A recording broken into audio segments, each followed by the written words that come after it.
బైబిల్లోని చిన్న ప్రవక్తలలో యోనా ఒకడు. యోనా దేవుని యందు భయభక్తులు గలవాడు. దేవుని ఆజ్ఞలను పాటించేవాడు. దేవుని మాటలను ప్రజలకు ఉపదేశిస్తూ ఉండేవాడు. యోనా తండ్రి పేరు అమిత్తై. ఒకసారి యెహోవా వాక్కు యోనాకు ప్రత్యక్షమై, నినవే పట్టణంలో ఉండే ప్రజలు నన్ను మర్చిపోయి నాకు వ్యతిరేకంగా తమ ఇష్టం వచ్చిన విధంగా జీవిస్తున్నారు. ఆ పట్టణస్థుల దోషం నా దృష్టికి ఘోరమాయెను. నువ్వు వెళ్ళి ఆ పట్టణానికి దుర్గతి రాబోతుందని ప్రకటించమని దేవుడు చెప్పాడు. నినవే ఒక మహానగరం. దాని జనాభా 1,20,000. దాని చుట్టి రావాలంటే 3 రోజులు పడుతుంది. ఆ నగరంలోని ప్రజలు చాలా ధనవంతులు, అయితే చాలా దుర్మార్గులు. యోనా నినవే పట్టణానికి పోకుండా మరో చోటికి పోవాలని తలంచాడు.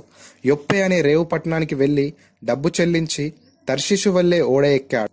ఓడ క్రింది భాగానికి వెళ్లి హాయిగా నిద్రపోతున్నాడు. యోనా చేసిన పనికి దేవునికి చాలా కోపం వచ్చింది. ఆయన సముద్రంలో గొప్ప తుఫాను పుట్టించాడు. పెద్ద గాలి అటూ ఇటూ వీస్తోంది. గాలికి పెద్ద పెద్ద అలలు లేచాయి. అలల తాకిడికి ఓడ బద్దలైపోతుందేమో అనిపిస్తోంది. ప్రయాణికులు ఎంతో భయపడసాగారు. నావికులు ఓడను అదుపు చేయలేకపోతున్నారు. చాలా సరుకులు సముద్రంలో వేసి ఓడను తేలిక చేశారు. అందరూ తమ తమ దేవతలను ప్రార్థింపసాగారు. అయినా తుఫాను తగ్గలేదు. కొందరు వెళ్లి యోనాను నిద్రలేపారు. నిద్రపోతా, నీకు కొంచెమైనా భయం లేదు, లేచి దేవుని ప్రార్థించు, ఆయన దయ చూపిస్తే ఈ తుఫాను తగ్గిపోతుంది అని అన్నారు. ఓడలో ఉన్నవారు ఒక పని చేయాలనుకున్నారు. మనం చీటీలు వేద్దాం, ఈ తుఫాను ఎవరి మూలంగా వచ్చిందో తెలిసిపోతుంది అని అనుకున్నారు. చీట్లు వేశారు. చీటి యోనా పేరుతో వచ్చింది. అందరూ అతని వైపు అనుమానంగా చూశారు. ఓయి, నీవెవరు? ఎక్కడికి పోతున్నావు? ఏం పని మీద పోతున్నావు? దేవునికి కోపం తెప్పించే పని ఏం చేశావు అని అడిగారు. అప్పుడు యోనా, అయ్యా, నేను హెబ్రీయుడను, ఆకాశ నివాసి, సృష్టికర్త, సర్వశక్తిమంతుడు అయిన యెహోవా దేవుని భక్తుణ్ణి. కానీ ఆయన నినవే పట్టణానికి పొమ్మంటే తర్షీషుకు పారిపోతున్నాను. నా మూలంగానే ఈ తుఫాను వచ్చింది కనుక నన్ను సముద్రంలో పారవేస్తే తుఫాను తగ్గిపోతుంది అని చెప్పాడు. వాళ్ళు వెంటనే దేవుణ్ణి ప్రార్థించారు. యెహోవా, దేవా, మేము ఈ మనుషుని చంపినాము అన్న అపరాధం మా మీదికి రానియవద్దు. తర్వాత వాళ్ళు యోనాను సముద్రంలో పారవేశారు. వెంటనే సముద్రం శాంతించింది. ఈ సంగతి గమనించిన ప్రయాణికులు యెహోవా దేవునికి మిక్కిలి భయపడ్డారు. ఆయనకు బలులర్పించారు. ఆయనే నిజమైన దేవుడని నమ్మారు. దేవుడు పంపిన ఒక పెద్ద చేప యోనాను మృంగింది. యోనా చేప కడుపులో 3 రోజులున్నాడు. తాను చేసిన తప్పుకు క్షమాపణ కోరాడు.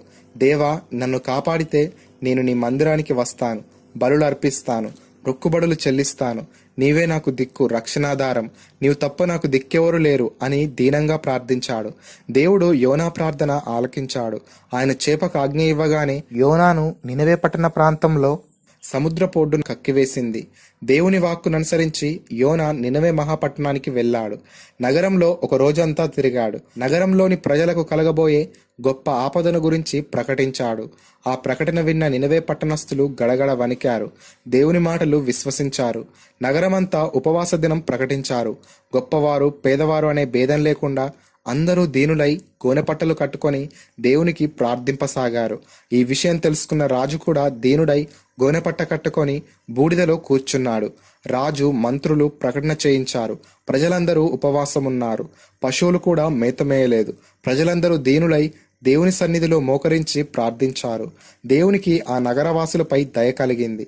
ఆయన నినవే పట్టణాన్ని నాశనం చేయడం మానుకొన్నాడు. నినవే పట్టణం నాశనం కాలేదని యోనా తెలుసుకున్నాడు. అతడు దేవునితో ఇలా అన్నాడు, ప్రభువా, నీవు నినవే వాసులపై జాలి చూపుతావని, వారిని క్షమిస్తావని నాకు తెలుసు. అందుకే నేను తర్షీషు పట్టణానికి పారిపోయాను అని అన్నాడు. యోనా నినవే పట్టణానికి దూరంగా తూర్పు వైపున ఒక పందిరి వేసుకొని దాని క్రింద ఉన్నాడు. ఏమి జరుగుతుందో చూడాలనుకున్నాడు. అప్పుడు దేవుడు ఒక సొర చెట్టును మొలిపించాడు. అది పెరిగి పెద్దదై మంచి నీడ ఇచ్చింది. ఆ చెట్టును చూసి యోనా సంతోషించాడు. మరునాడు యెహోవా ఒక పురుగును పంపాడు. అది సొర చెట్టును పూర్తిగా తినివేసింది.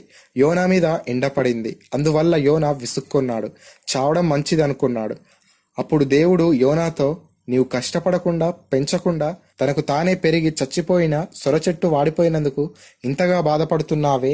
1,20,000 జనాభాతో 1,000 పశువులతో నిండి ఉన్న నినవే మహాపట్టణం నాశనమైపోతే నాకు బాధ ఉండదా అని అన్నాడు. అప్పుడు యోనా దేవుని దయాగుణాన్ని, తన తొందరపాటును తెలుసుకున్నాడు. పిల్లలు, యోనా ఒక మంచి ప్రవక్త, దేవుని యెడల భయభక్తులు ఉన్నవాడు. పిల్లలు, యోనా దేవుని ఆదేశానికి వ్యతిరేకంగా తర్షీషు ఓడ ఎక్కాడు. మనం కూడా సొంత ఇష్టాలు నెరవేరాలని ప్రయత్నాలు చేస్తుంటాం. అయితే చివరకు దేవుని చిత్తమే నెరవేరుతుంది. దేవుడు తన ప్రజలను ఎంతగానో ప్రేమిస్తున్నాడు. ఆయన కరుణా సంపన్నుడని యోనా గ్రంథం తెలియజేస్తుంది. యోనా 3 దినములు చేప కడుపులో ఉండి బయటికి వచ్చాడు. యేసుక్రీస్తు కూడా 3 దినములు సమాధిలో ఉన్నాడు. మరణాన్ని జయించి తిరిగి లేచాడు. కంటత వాక్యం.